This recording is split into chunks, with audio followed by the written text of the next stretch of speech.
పృథువు గొప్ప తేజస్వి స్వధర్మాన్ని పాలించేవాడు.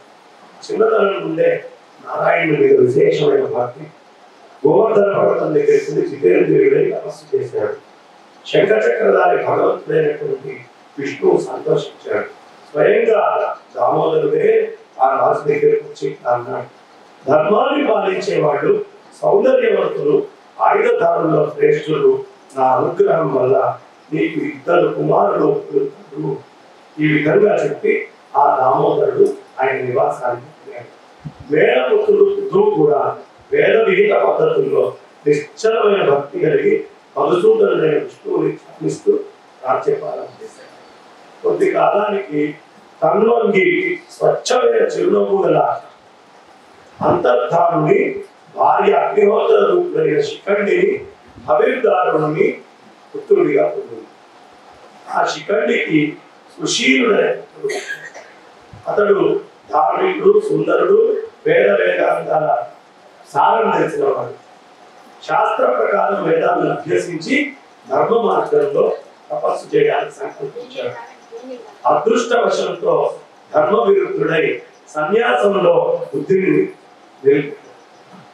ఆ సుశీలుడు తీర్థయాత్రలు చేసి వేదాధ్యయనంలో తపస్సులో నిష్ట కలవాడై ఒక్కసారి సిద్ధులు సేవిస్తున్న హిమాలయ శిఖరాన్ని చేరాడు. అక్కడ ధర్మసిద్ధిని పొందించే ధర్మవనాన్ని చూశాడు. ఈ వనం చాలా విచిత్రమైన వనం. యోగులు పొందదగినది, వేద నిందకులకు కనిపించదు. మన దగ్గర వేద నిందకులకి కనిపించినటువంటి మనలో ఆ వనం ఉంది. వేదాన్ని గౌరవించి ఎవరు వేదాన్ని ఆశ్రయిస్తారో, వేదాన్ని శ్రావ్యంగా వింటారో వాళ్ళల్లో ఆ వనం కనిపిస్తుంది. అందరికీ ఆ వనం కనిపించదు. అక్కడ పుణ్యవతి నిర్మలమైన కమలములు కలువలతో ఉంటుంది. పుణ్యవతి అనే నది ఉంది. సిద్ధాశ్రమాలతో అలంకృతమైన మందాకిని అనే నది కూడా ఉంది. ఆ మందాకిని దక్షిణ తీరంలో మునులు యోగులతో పుణ్యప్రదమైన అందమైన ఆశ్రమాన్ని చాలా ప్రీతితో చూశారు. ఆ మునుల ఆశ్రమాలన్నింటినీ చూశారు. ధర్మత్వం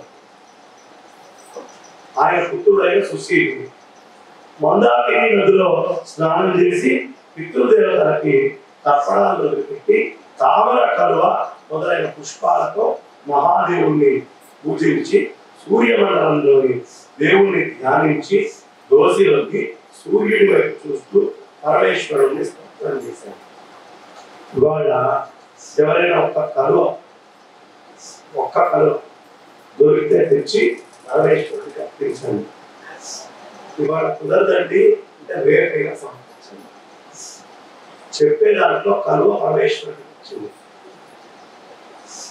ఏమండి చెరువు ఎక్కడ ఉంది, శివుడు ఇక్కడ ఉన్నాడు, కలువ అక్కడి నుంచి ఇక్కడికి పడేయాలి అంటారా? లోపలే అత్యక్ష దశాంగులం కలువ ఉంది. అది పరమేశ్వరుడికి అర్పిస్తే నమస్కరిస్తే కలువ ఇచ్చినట్టు. కాబట్టి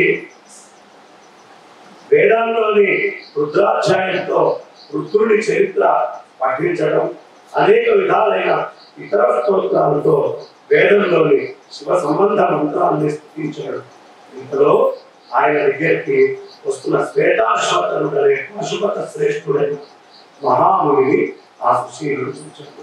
ఆ శ్వేతాశ్వతరుడు సర్వాంగాలు భస్మంతో అలంకరించుకున్నాడు. కౌపీనం కట్టుకున్నాడు, ఉత్తరీయం ధరించాడు. తపస్సుతో శరీరం కృషించింది. తెల్లటి యజ్ఞోపవీతాన్ని ధరించాడు. సుశీలుడు శివస్తోత్రం ముగించి ఆనందాశ్రుడు గలవాడై అతని పాదాలకి శిరస్సు నుంచి నమస్కారం చేశాడు. చేతులు జోడించి అన్నాడు, ఓ మునీశ్వర, యోగీశ్వరుడు, నువ్వు యోగుల్లో శ్రేష్ఠుడివి, భగవంతుడివి. నువ్వు సాక్షాత్కరించడంతో నేను అనుగ్రహింపబడ్డప్పుడు నా అదృష్టం గొప్పది, నా తపస్సు ఫలించింది. మీ శిష్యుడిని ఏమి చేయాలో చెప్పు, మీ ఆత్మ నన్ను రక్షించు అన్నాడు. ఆ శ్వేతాశ్వతర మహాముని శ్రీరావంతుడైన సుశీలుని అనుగ్రహించి తపస్సుతో పాపాలు నశించిన అతనిని తన శిష్యుడిగా స్వీకరించాడు. హరయే నమః, హరయే నమః, హరయే నమః.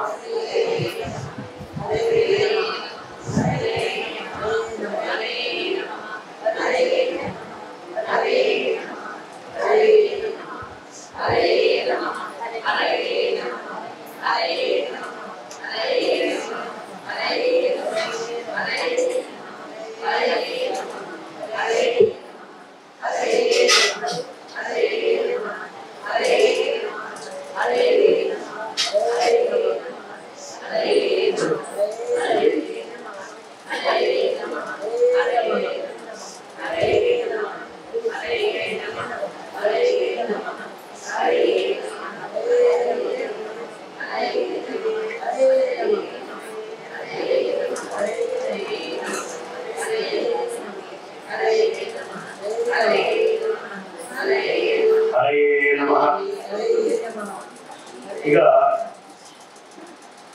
సన్యాసానికి సంబంధించిన శాస్త్ర విధిని సంపూర్ణంగా జరిపించి వివేకవంతుడైన మహాముని తమ శాఖలో విధించబడ్డ ప్రతి నియమాలకి ఏవైతే ఉన్నాయో ఆ నియమాలన్నీ కూడా దగ్గర తీసుకొని ఈశ్వర విషయక జ్ఞానాన్ని అతనికి ఉపదేశించారు. ఈశ్వరుడి జ్ఞానాన్ని ఉపదేశించారు. ఆ జ్ఞానం అంతా వేదాల్లో సారభూతము. ప్రాణుల బంధరూపాలైన పాశాలను విడిపించేది బ్రహ్మాదులు ఆచరించిన చివరి ఆశ్రమంగా ప్రసిద్ధమైంది.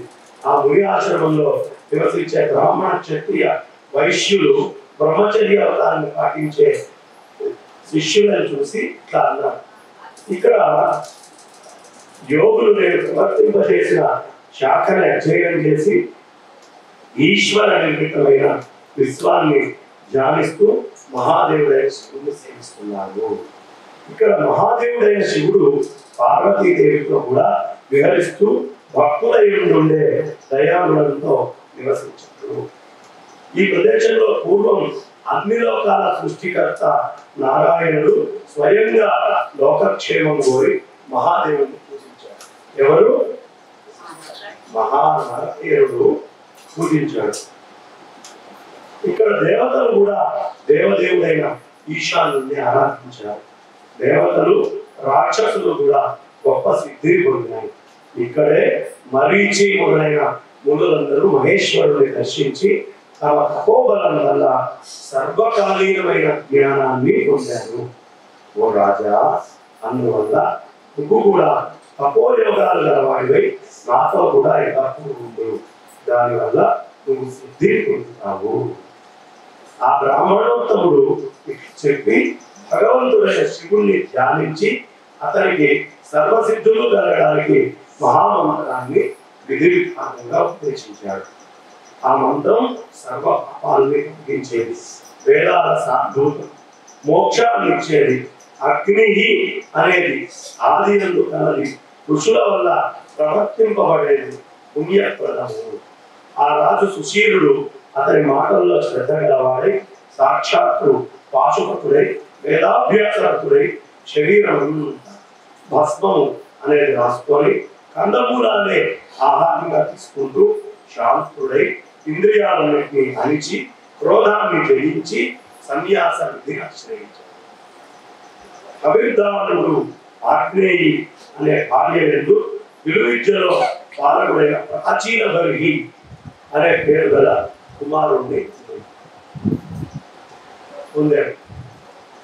ఆయుధకాలంలో శ్రేష్ఠుడు పూజ్యుడైన ప్రాచీన బర్హుడు సముద్ర తల్లి అయిన భార్య ఎందు 10 మంది కుమారుని పొందాడు. 10 మంది. ఆ కుమారులు బలంగా లేనటువంటి ప్రసిద్ధులైన రాజులుగా ప్రచేతసులు అని ప్రసిద్ధి అయ్యారు. తమ శాఖా వేదాన్ని అధ్యయనం చేసి నారాయణుడి యందు భక్తి కలిగిన వారు.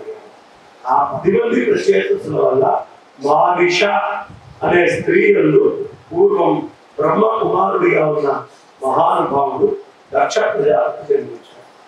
ఇక్కడ మానిష అనే ఆలయం. ఆ ప్రాచేతసుడైన దక్షుడు ధీమంతుడై మహేశ్వరుడితో గొడవ పెట్టుకుని శపించబడ్డాడు. ప్రచేతసునికి పుత్రుడుగా.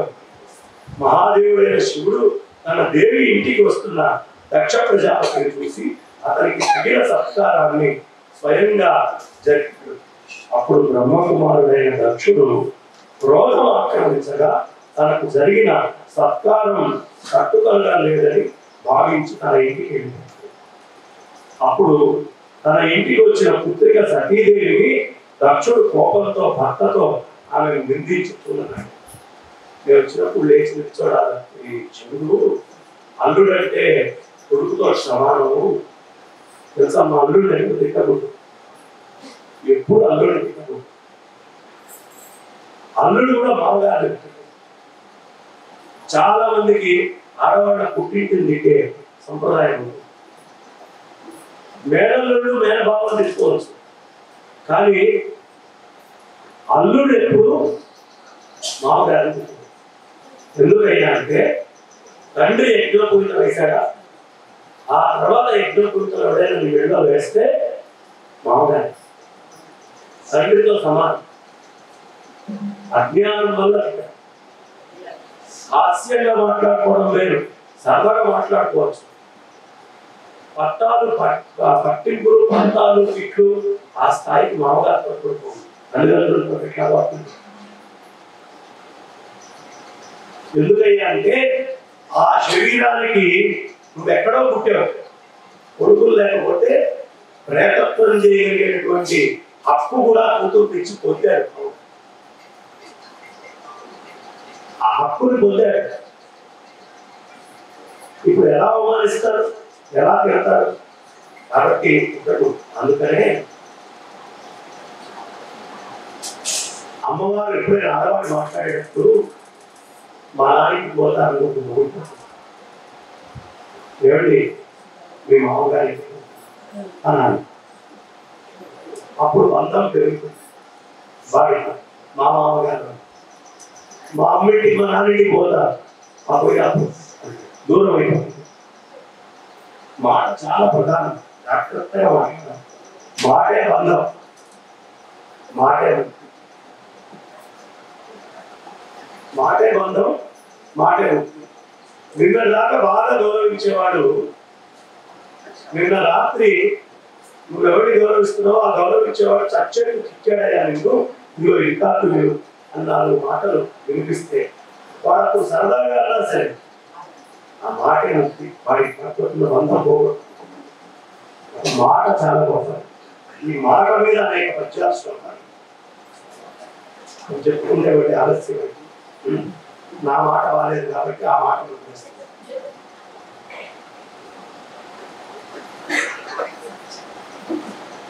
ఇక దక్షుడు చేసిన దూషణ విన్న సతీదేవి తండ్రి దక్షుడిని దూషించి తన శరీరాన్ని అగ్నిలో దహించుకుంది. పశుపతి కృత్తివాసుడు భర్త అయిన శివుడికి నమస్కరించి ఆత్మత్యాగం చేసుకొని సతీ హేమవంతుని తపస్సులకు సంతోషించి పుత్రికగా పుట్టింది.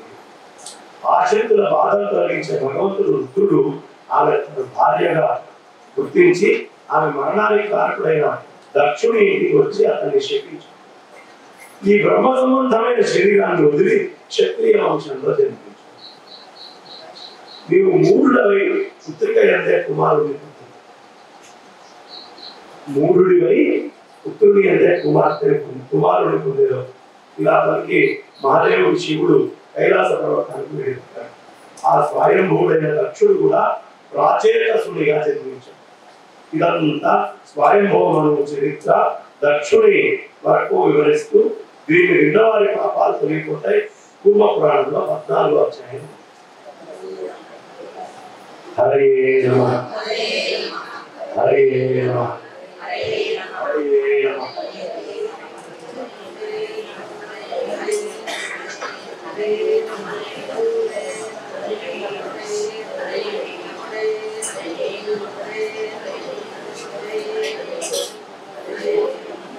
ఒక 5 నిమిషాలు నిద్రపోతూ బాగుంటుంది.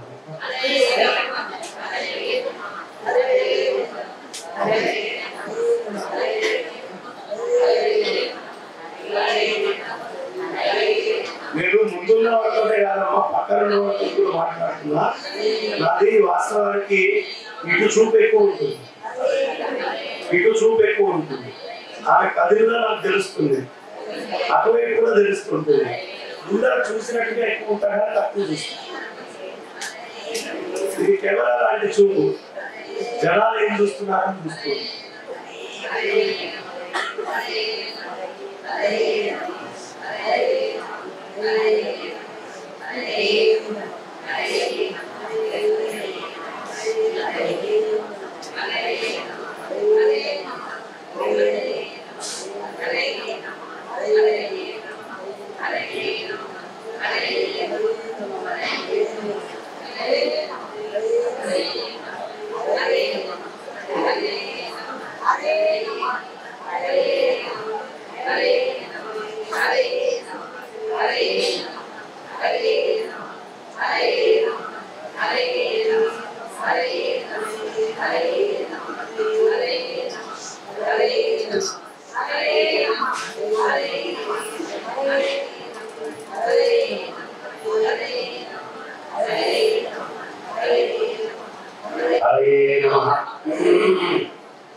వైవస్వతంలోని దేవ దానవ గంధర్వ నాగ రాక్షస ఉత్పత్తిని గురించి విపులంగా చెప్పండి అని అడిగారు.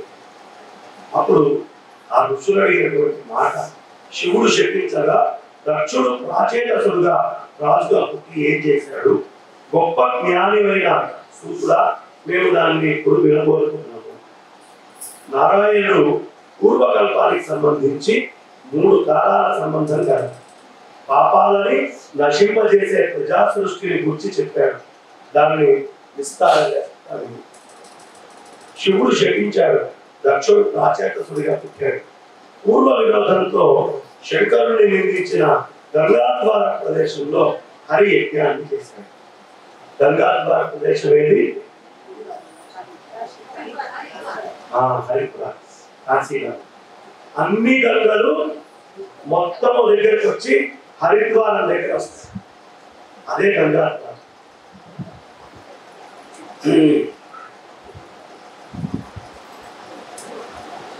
శివుడు అందులో యజ్ఞ భాగాన్ని స్వీకరించడానికి విష్ణువుతో కూడా దేవతలందరూ ఆహ్వానింపబడ్డారు. మునులందరితో పాటు మునిశ్రేష్ఠులు కూడా అక్కడికి చేస్తున్నారు. శివుడు లేక అక్కడికి వచ్చిన దేవతా సమూహాన్ని చూసి దధీచుడు అనే పేరు గల బ్రాహ్మణుని ప్రాచేతసుడు అన్నాడు. బ్రహ్మ మొదలు విశాచాల వరకు ఆ భగవంతుడైన బుద్ధుడిని ఆజ్ఞను అనుసరిస్తారు. అతనిని ఇప్పుడు శాస్త్ర విధితో ఎందుకు పూజించట్లేదు అని అడిగారు. అన్ని యజ్ఞాల్లో శివుడికి భాగం కల్పించలేదు. భార్య గలవాణ్ణి ఇవ్వదగిన యజ్ఞ భాగం భార్య లేని శంకరుడికి ఇవ్వకూడదు అని అతన్ని పూజించట్లేదు. ఆ మాటలు దధీచి కోపం తెచ్చాయి. నవ్వుతూ దేవతలందరూ వింటుండగా సర్వజ్ఞానమయుడైన ముని ఇలా అన్నాడు. ప్రపంచమే తన స్వరూపంగా గలవాడు పరమేశ్వరుడు. అతని వల్లనే ఈ విశ్వం ప్రవర్తిస్తున్నది. అది తెలిసి సర్వయజ్ఞాల్లో శంకరుణ్ణి పూజింపబడుతున్నాడు కదా. అట్టి శంకరుడు ఎందుకు ఇప్పుడు పూజింపబడట్లేదు? ఆ మాటలకు దక్షుడు అన్నాడు, ఆ రుద్రుడు శంకరుడు కాదు, ప్రపంచాన్ని సంహరించే తామసుడైన హను. దానికి తోడు దిగంబరుడు, కపాలాన్ని ధరించేవాడు.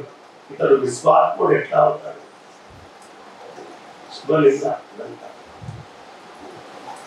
లోకాన్ని సృష్టించిన వాడు ప్రభు అయిన నారాయణుడే ఈశ్వరుడు. అతడు సత్వగుణ ప్రధాని. అన్ని కార్యాల్లోనూ ఆ భగవంతుడు మాత్రమే పూజింపదగిన వాడు. దధీచి అంటున్నాడు, 1000 కిరణాలు ఈ భగవంతుడైన దేవుడు నీకు కనపడలేదా? సర్వలోకాన్ని సంహరించే కాలస్వరూపుడైన పరమేశ్వరుడి కలుగు. ఈ విశ్వంలో పండితులు, ధార్మికులు, బ్రహ్మాన్ని కీర్తించేవాళ్ళు దేవుణ్ణి పరిగ్రహిస్తారు. ఈశ్వర సాక్షి తీవ్ర ప్రకాశం కల కాలస్వరూపుడి పరమేశ్వరుడు. ఈశ్వర సాక్షి ఇలాంటి పరమేశ్వరుని పట్టుకొని శంకరుని శరీరం భేదం మాత్రమే ఈ రుద్రుడు, మహాదేవుడు, దయాశీలుడు, కపాలధారి, హరుడు, ఇతడే ఆదిత్యుడు, భగవంతుడైన సూర్యుడు, నల్లని కంఠం గలవాడు, విలోహితుడు, సహస్రాంశుడైన సూర్యస్వరూపుడు, యజస్సు, సూత్రాలతో గుర్తించబడేవాడు. విశ్వకర్మ వేదత్రయ రూపుడు రుద్ర రూపంలో ఉన్నాడు. ఇతన్ని చూడు దక్షుడు అన్నాడు. యజ్ఞ భాగాన్ని పొందడానికి వచ్చిన ఈ 12 మంది ఆదిత్యులే, సూర్యుడు, వీరికంటే మరొక రవి లేదు. దక్షుడు ఇట్లా అనగానే యజ్ఞం చూడవచ్చిన మూడులందరూ దక్షుడికి సహాయం చేసేవాళ్ళై అవును అట్లే అని వాళ్ళ అంగీకారాన్ని చెప్తున్నారు. వాళ్ళు విష్ణుమాయా మోహితులై తమోగుణం ఆవరించగా వృషభధ్వజుడైన శివుణ్ణి గమనించకుండా వందల వేల మార్లు సర్వభూతపతి శివుని వైదిక మంత్రాలను నిందిస్తూ దక్షుడి వాక్యాన్ని గౌరవించారు. వారు యజ్ఞ భాగం కోసం ఇచ్చిన ఇంద్రాది దేవతలు నారాయణుడు హరిని తపస్సు చేస్తూ మహేశ్వరుణ్ణి చూడలేదు. హిరణ్య గర్భుడు భగవంతుడిని బ్రహ్మవేత్తల్లో శ్రేష్ఠుడైన బ్రహ్మ అని అందరూ చూస్తుండగానే క్షణంలో అంతర్ధానం. బ్రహ్మదేవుడు అంతర్ధానం. భగవంతుడు బ్రహ్మ అదృశ్యుడు కాగానే దక్షుడు లోకరక్షకుడు దేవదేవుడు నారాయణుడైన హరిని స్వయంగా శరణ పొందాడు.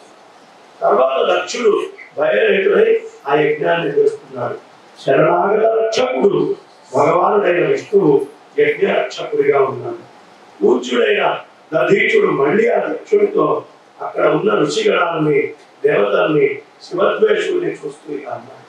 శపించాడు. పూజింప తగని వారిని పూజించడం, పూజ్యులను పూజింపకపోవడం వల్ల మనిషి గొప్ప పాపాన్ని. ఎవరిని పూజించాలో వాడిని పూజించి తీరాలి. ఎవరిని పూజించకూడదో పరిగెట్టుకొని వాడిని పూజిస్తూ కూర్చున్న మహాపాపాన్ని. ఇందులో సందేహం లేదు. దుర్జనుల స్వీకారం, సాధువుల అవమానం జరిగే చోట వెంటనే దైవకృత శిక్ష వల్ల భయంకరంగా ప్రవర్తిస్తుంది అని పలికి ఆ బ్రాహ్మణుని ఋషి శివద్వేషులను, ఆ యజ్ఞానికి వచ్చిన బ్రాహ్మణులని, దక్షుడికి సహాయంగా ఉన్న వాళ్ళని శపించారు. పరమేశ్వరుడి అయినటువంటి శివుణ్ణి వేద సమ్మతమైన యజ్ఞం నుండి దూరం చేశారు. లోక పూజ్యుడు మహాదేవుడు శంకరుడు మీరు దూషించారు. అందువల్ల మీరందరూ కూడా వేదత్రయానికి దూరులై దుష్ట శాస్త్రములను ఆసక్తి గలవారై ఈశ్వర మార్గాన్ని నిందించే శివద్వేషులుగా జన్మిస్తారు. అసత్య సమాచారాన్ని అధ్యయనం చేసేవాడుగా, అయథార్థ జ్ఞానాన్ని గురించి మాట్లాడేవాడుగా, భయంకరమైన కలియుగంలో కలిజన్య దోషాలతో పీడింపబడేటటువంటి శివద్వేషులందరూ ఎవరండి? సమగ్రమైన సమాచారం ఉండదు. వేదము అనే దాన్ని నిందిస్తారు. వేదం వాళ్ళకి దూరం అయిపోతుంది. ప్రాచీనమైన వేదం పోతుంది, అర్వాచీనమైన విద్య వస్తుంది. ఇది పూర్వ పురాణం చెప్తున్నమాట, బంగారేశ్వరం అంటున్నమాట. కాబట్టి శివద్వేషులందరూ కూడా అత్యంత తీర్పువాడు. దధీచి మహర్షి శాపవసానకు ప్రశాన పుట్టినవాడు. వాళ్ళ దగ్గర ఉండే జ్ఞానం సమగ్రమైన జ్ఞానం లేదు. కాబట్టి దధీచి మహర్షి శాపగ్రస్తులుగా వాళ్ళని తీసుకొని వాళ్ళకి అందిస్తారు అని చెప్తూ బ్రహ్మర్షి తపోనిధి అయిన దీచుడు సాధించాడు. తర్వాత సర్వపాపహారుడైన రుద్రుని మనస్సులో ధ్యానిస్తూ అన్వయుడైపోయాడు. ఈ లోపల మహాదేవిని గ్రహించి సమగ్ర దృష్టి గలై మహేశ్వరుడు మహాదేవుడు పశుపతి ప్రభు అయిన దేవుడితో ఈ విధంగా పోషేస్తారా, పూర్వజన్మలో నాకు తండ్రి అయిన దక్షుడు నీ గొప్పతనాన్ని వినిపించి నన్ను కూడా దూషించి యజ్ఞంతో దేవతల్ని పూజించారయ్యా. ఆ యజ్ఞంలో దేవతలు మహర్షులు కూడా అతనికి సహకారమయ్యారు. ఆ యజ్ఞాన్ని శీఘ్రంగా నశింపజేయండి, నేను ఈ వరాన్ని కోరుకుంటున్నాను. పార్వతీదేవి అడిగింది, ఆ హరిద్వారం దగ్గర జరిగే ఆ యజ్ఞాన్ని ధ్వంసం చేయండి. వినంగానే దేవదేవుడు పరమేశ్వరుడు దక్ష యజ్ఞాన్ని నశింపజేయడానికి రుద్రుడిని సృష్టించాడు. ఆ రుద్రుడు 1000 కళలు, 1000 కన్నులు, గొప్ప భుజాలు, 1000 చేతులు కలిగి ఇతరులు ఎవరు ఎదిరింపజాలని వాడై కోపంతో ప్రళయకాలంలోని అగ్నితో సమానుడై ఉన్నాడు. వీరభద్రుడు కోరంతో చూడ శక్యం కానట్లు భయంకరుడై శంఖచక్రాలు ధరించి ఉన్నాడు. వీరభద్రుడు ఏం ధరించాడమ్మా? శంఖచక్రం. ఎవరో కాదు ఆయన, విష్ణువే. ఎందుకు? ఈ యాగానికి రక్షకుడు ఎవరు? విష్ణువు కావున్నాడు. ఆ విష్ణువే యాగరక్షణ నుంచి యాగ శిక్షణకి మార్చబడ్డాడు పరమేశ్వరుడు. అదంతా విష్ణు శక్తి. అందుకనే ఉత్తరం చెప్పేటప్పుడు ఈశావే నమః. ఆ శారణ్యం అనే ధనస్సు ఎవరండి? పరమేశ్వరుని ధనస్సైన పినాకంలో ఉన్నటువంటి బాణం ఎవరో తెలుసా? విష్ణువు. అదే సంధించాయి. వెంటనే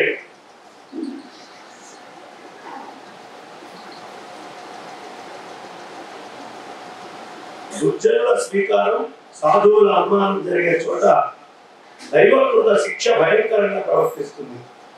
అది ఆ బ్రాహ్మణ ఋషి శివద్వేషులకు ఆ యజ్ఞాన్ని వచ్చిన వాళ్ళకి శపించేటప్పటికీ ఈ వీరభద్రుడు శంఖచక్రాలతో పోరలేమో వేణి గుర్తు, వరాహ గుర్తు. భూమిని రక్షించాలి అంటే యజ్ఞమే భూమికి వేది, బొడ్డు. అక్కడ శివుడు లేకుండా యజ్ఞం జరుగుతుంది. అందుకని వరాహములు 2 కుక్కలతోటి శంఖచక్రాలతో వచ్చాడు. దేవదేవునితో కూడి వీరభద్రుడైన సుఖ్యాతిని పొందిన ఆ రుద్రుడు పుట్టిన వెంటనే చేతులు జోడించి దేవేశ్వరుడైన పరమేశ్వరుడి దగ్గరికి వెళ్ళాడు. పరమశివుడా, నాకు ఏమిటి నీ ఆజ్ఞ? పరమశివుడు అన్నాడు వీరభద్రుడితో, దక్షుడు చేస్తున్న యజ్ఞాన్ని భంగం చేసి నీకు శుభమగు కాక. గణేశ్వర, దక్షుడు నన్ను దీక్షించి గంగానద దీని ముఖద్వారం దగ్గర యజ్ఞం చేస్తున్నాడు. బంధనం నుండి విడువబడిన సింహంలాగా వీరభద్రుడు సులభంగా దక్ష యజ్ఞాన్ని నాశనం చేశాడు.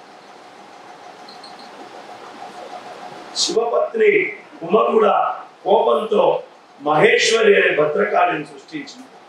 ఆమె కూడా వీరభద్రుని గుణము వృషభారుడమై వెళ్ళింది. వీరభద్రుడి గణంతో ఎవరు వెళ్ళింది? భద్రకాళి. బుద్ధిశాలి అయిన వీరభద్రుడు సహాయకులుగా రోమజులు అనే పేర ప్రసిద్ధులైన వేదపడది రుద్రుల్ని సృష్టించారు. ఆ రుద్రులు శూలం, శక్తి, గద అనే ఆయుధాలు ధరించి కర్రలు, శిలలని దాల్చారు. ప్రళయకాలంలో అగ్ని సములు వాళ్ళందరూ పరిదిక్కులు పిక్కడిల్లి వేసే ధ్వనులు చేయకపోతున్నారు. అందరూ వాళ్ళ భార్యలతో కూడా వృషభాలను ఎక్కారు. చాలా భయంకరమైనటువంటి గణాధిపతి వీరభద్రుడి చుట్టూ చేరి దక్షయజ్ఞ ప్రదేశం వాళ్ళంతా గంగాద్వారం అనే ప్రసిద్ధమైన ప్రదేశం చేరి తేజస్వి అయిన దక్షుడి యజ్ఞం జరిగే స్థలాన్ని చూశారు. ఆ ప్రదేశం వేల కొలది దేవతా స్త్రీలు కలది. అప్సరసలు పాటలతో ధ్వనిస్తోంది. వేణువు, వీణ వంటి వాద్యాలు కలవి. వేద మంత్రోచ్చారణలతో ప్రతిధ్వనిస్తోంది. ఋషులు దేవతలతో కూడా కూర్చున్న దక్ష ప్రజాపతిని చూసి వీరభద్రుడు రుద్రులతో కూడి నవ్వుతున్న వారి వలె అన్నాడు, మేమంతా గొప్ప తేజస్వి అయిన శివుడి అనుచరులు. యజ్ఞ భాగాన్ని గౌరవించాం. ఆ దక్షుడు మేము కోరిన యజ్ఞ భాగాన్ని ఇవ్వాలి. డైరెక్ట్ గా చేయాలి, యజ్ఞ భాగాలు లేవు అని శివశక్తులన్నీ వచ్చింది. ఓ మునిశ్రేష్ఠులారా, ఈ యజ్ఞంలో భాగం మీకు మాత్రమే ఇయ్యదగినది, మాకు ఇయ్యదగినది తగలని ఎవరైనా మాయ ప్రయోగించారా చెప్పండి. ఎవడా ఎంత ఆజ్ఞాపించాడో చెప్పండి, మేము ఆ విషయం తెలుసుకుంటాం. అందుకు బ్రహ్మ మొదలైన దేవతలందరూ ఇట్లా అన్నారు. దేవతలు ఆ మాటకి సమాధానం, యజ్ఞంలో మీకు భాగం ఇచ్చే విషయంలో ప్రమాణాలైన మంత్రాలు మాకు లేవు అని దేవతలుగా వేద మంత్రాలు దేవతలైన మీరు తమోగుణంతో నిండిన మనస్సు ఉన్నవాడు, యజ్ఞాధీశ్వరుడైన మహేశ్వరుని మీరు పూజింపు. సర్వ ప్రాణులను ఈశ్వరుడే అధిపతి. దేవతలందరూ తన శరీరంగా గలవాళ్ళు. అన్ని విధాల అభ్యుదయాన్ని కార్యసిద్ధిని కలిగించి ఆ శివుడు అన్ని యజ్ఞాల్లో పూజింపబడుచున్నాడు అని కలిగి ఆ మంత్రాలు మహేశ్వరుడి మాయతో చైతన్యాన్ని కోల్పోయింది. ఆ మంత్రాలు దేవతల్ని వదిలి తమ స్థానాలకు వెళ్ళిపోయాయి. వాళ్ళని వదిలిపెట్టి మంత్రాన్ని వెళ్ళిపోయాయి. మాకే మంత్రాలు తెలియదు అన్నారు. అయినా మంత్రాలు వాళ్ళలో చెప్పి హరే నమః 3 రోజులు భయపడకండి, అదే వచ్చేసి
ఇక దెబ్బకక్కడున్న మంత్రాలన్నీ మహేశ్వరుడు పెట్టేసి మాయకు చైతన్యాన్ని కోల్పోయి మంత్రాలు దేవతలు వాటి స్థానానికి చెప్పినాయి. కూర్చుడైన భద్రుడు భార్యతో గణేశ్వరులతో కూడి బ్రాహ్మణముని దధీచుని చేతితో పట్టుకొని ఇలా అన్నారు, బలగరంతో మంత్రాలని ప్రమాణంగా గ్రహించలేదు. ఏ కారణంతో మీరు అట్లా చేశారో ఆ కారణంగానే గర్వించిన మిమ్మల్ని బలాత్కారంగా నశింపజేస్తాము అని చెప్పి గుణశ్రేష్ఠుడు ఆ యజ్ఞశాలను కాల్చేశారు.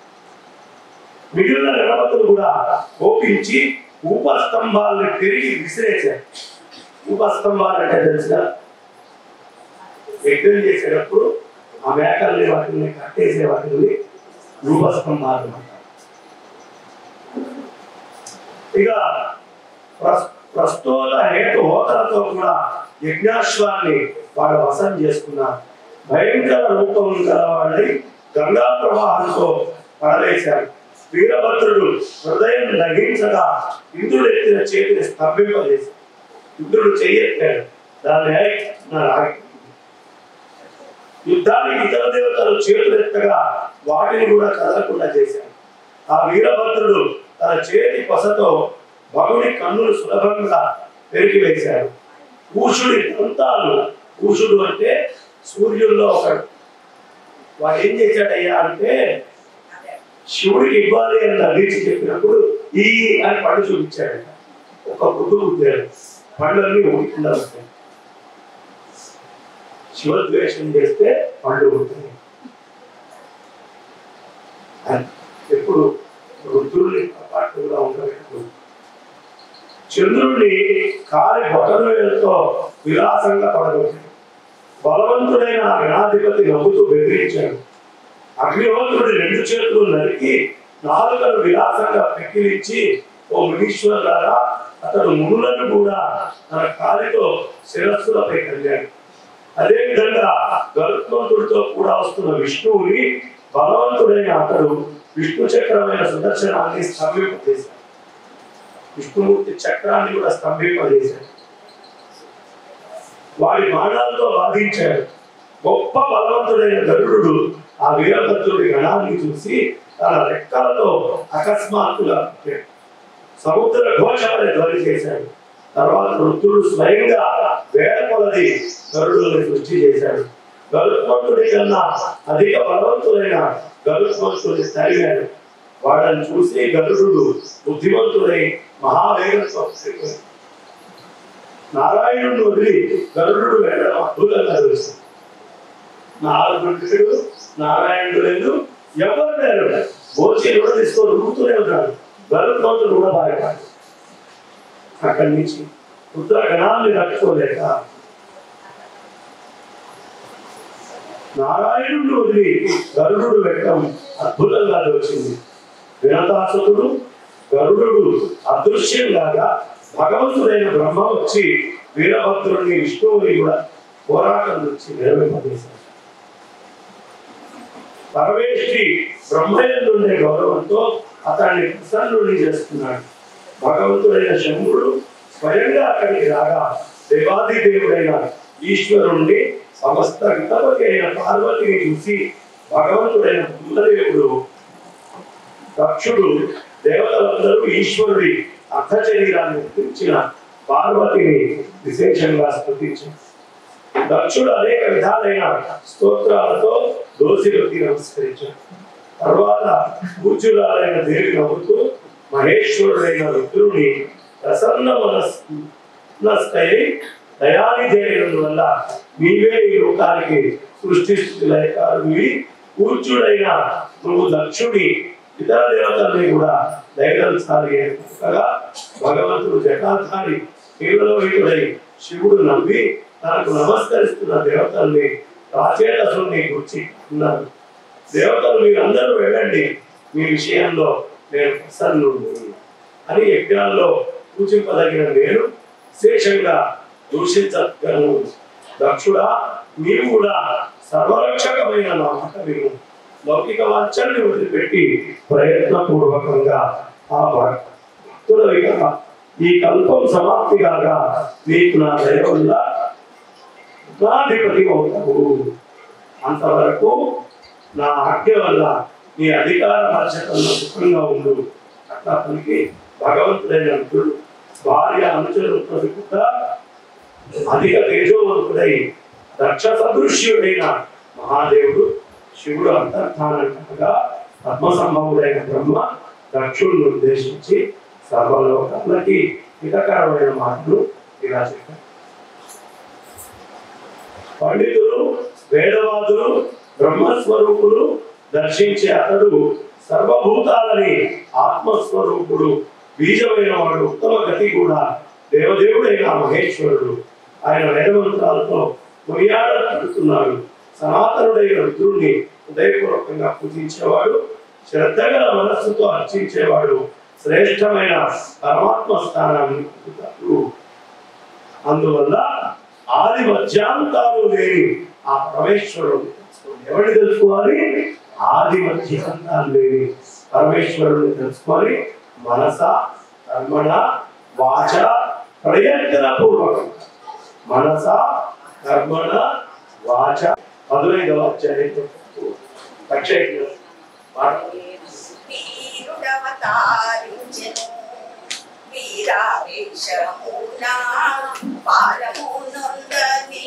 హిమకర భాను ప్రకాశమునా వీరుడవతారించెను వీరావేశమునా బలమున శివ జటాగాతకు పార్థివ మదలగను బలమున శివ జటాగాతకు పార్థివ మదలగను ప్రళయ మహాధ్వనులు రుమోచు బగ బగ బగ మంటగను బలమున శివ జటాగాతకు పార్థివ మదలగను ప్రళయ మహాధ్వనులు రుమోచు బగ బగ బగ మంటగను స్థలమాకాశము సరిపడు తాండవమాడుచును చెదకుచు పాదములందెలు గల్ గల్లు నమ్రోయగను వీరుడవతారించెను వీరావేశమునా పారమునుందని హిమకర భాను ప్రకాశమునా వీరుడవతారించెను వీరావేశమునా అలయక వేయి బావులాన ఆయుధములు లేరయ్యా అలయక వేయి బావులాన ఆయుధములు లేరయ్యా చెలగిన జేఠాలును చుక్కలు ఝల్ ఝల్లున కూరియా అలయక వేగి బాహులాన ఆయుధములు వేరయా చెలగిన చేటాలును చుక్కలు ఝల్ ఝల్లున కూరియా వెలసిన కౌపీన బంతి వేడిమి కన్నులతో తొలకరి మోమున ధుమా ధుమా ధుమా కాలలతో వీరుడవతారించెను వీరావేశమున పారము నొందని హిమకర భాను ప్రకాశమున వీరుడవతారించెను వీరావేశమున